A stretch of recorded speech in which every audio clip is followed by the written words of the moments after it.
This is the issue on the planet right now. Our life support system is in jeopardy, and this could mean the demise of our species this century.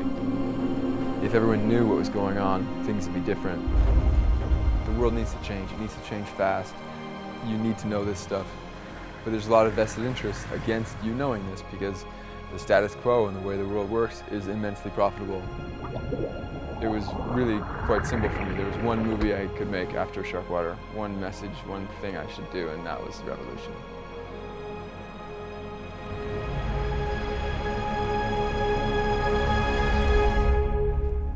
I was inspired to make revolution because of the journey making Sharkwater. It became really clear to me that there's a much bigger problem afoot, and that what we were doing with sharks was just the tip of the iceberg. I met a bunch of scientists who said, what you're doing with sharks is cool, but it's not going to matter if we lose all life in the oceans. 3.5 billion years ago, our planet came alive when life evolved in the ocean. But it took another 3 billion years for life to really take off, when plants evolved.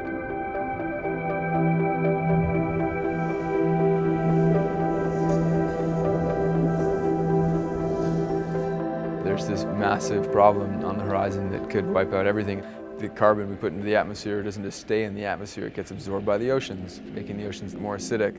This increasing ocean acidity could cause an extinction, just like the extinction that wiped out the dinosaurs.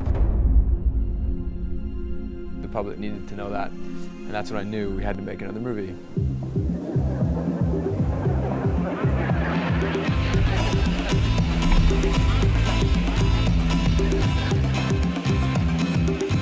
It was really important for us in Revolution to get some of the best wildlife footage.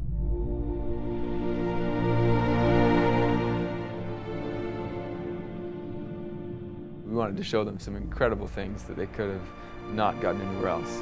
Pygmy seahorses are the size of your fingernail, and except for a tough skeleton, they're defenseless.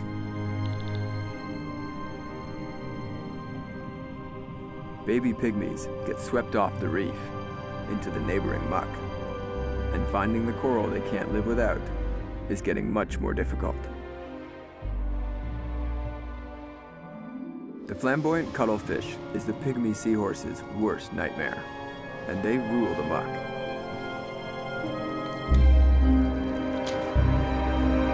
The muck is where the misfits live, the fish that couldn't make it on the reef and got pushed away. Here, they were forced to adapt to a dark and dangerous world with little shelter. To survive in the muck, you've either got to be a predator or poisonous.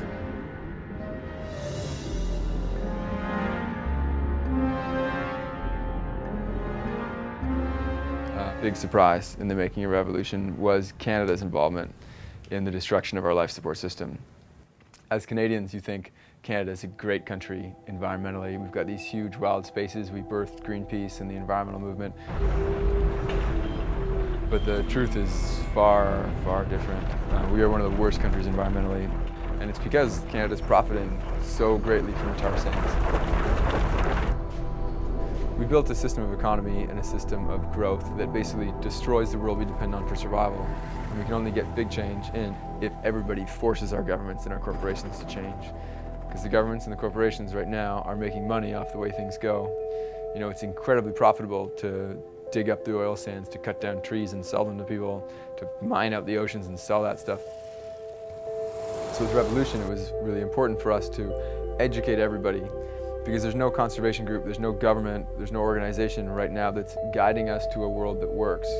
It's only going to be our emotions that guide us. You know, we're going to have to be educated so we know engaging in this activity is destructive and engaging in this activity supports human life on Earth, so we'll go for that. We're now causing the extinction of more species than have gone extinct in the last 65 million years. 2/3 of the world's species could be gone by the end of the century. All signs say we could be part of that extinction, unless we do something drastic. In this plantation growing sisal is a relic of what this forest used to look like. A 1,500-year-old baobab tree from an ancient forest. When this was a sapling, there were 300 million people on Earth. In the life of one tree, we've consumed most of our life support system, most of the fish, most of the forest, most of the food. And now there are 7 billion of us.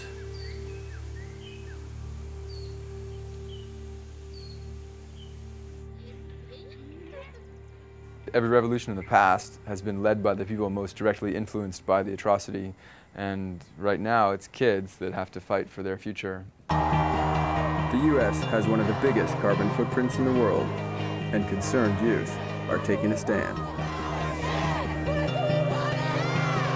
Rallies across the country have successfully opposed at least 22 new coal power plants, the single biggest source of carbon emissions. They're gaining power, and they're doing it, and they're not giving up, and they're fighting these battles. To be young and aware today is to look up to experts like scientists, lawyers, and doctors, and most importantly, victims, telling us that we're in the final countdown, telling us that the risk of catastrophic climate change is mounting day by day as we run businesses to maintain our diplomatic image. What is being told to us by science, by facts, by warnings over victims is that lives, security, and equality are the things to be maintained. To be young and aware is to be chided for not understanding how the real world works, to be warned that doing the right thing will bankrupt few but kill us all one day. To be young is to be told that not wanting to melt the ice caps makes us too radical to be taken seriously. To be young and aware is to be confused, to wonder why you can stand in front of us and both call for change and refuse the change.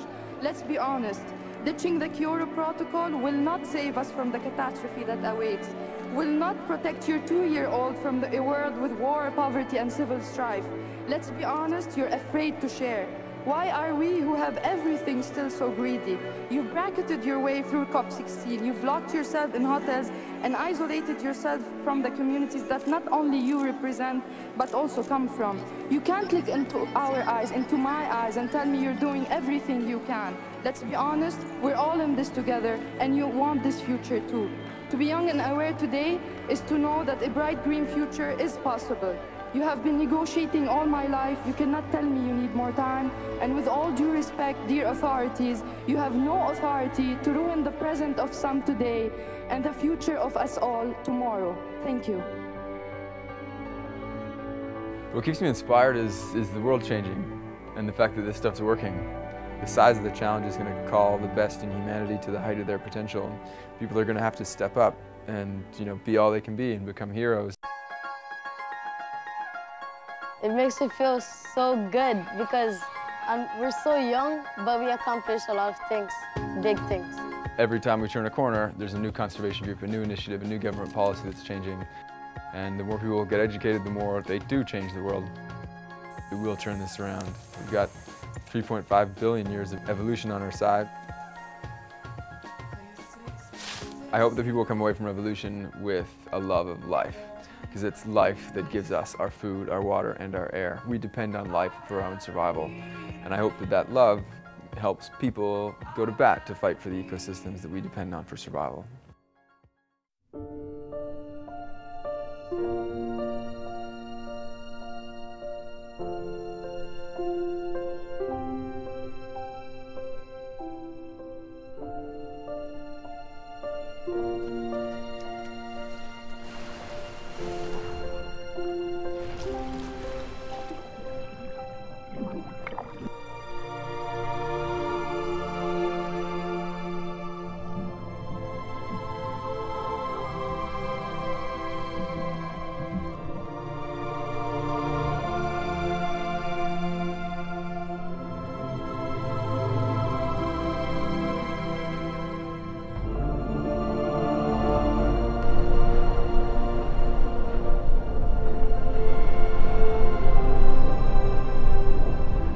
Literally dying right now.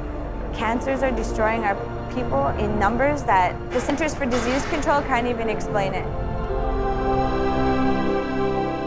When we started 4 years ago, we thought we had to save the polar bear. We thought we had to save the environment. But soon after, we found out That's about our future, that we have to save our own future. Please step back. Please step back. It's about my future.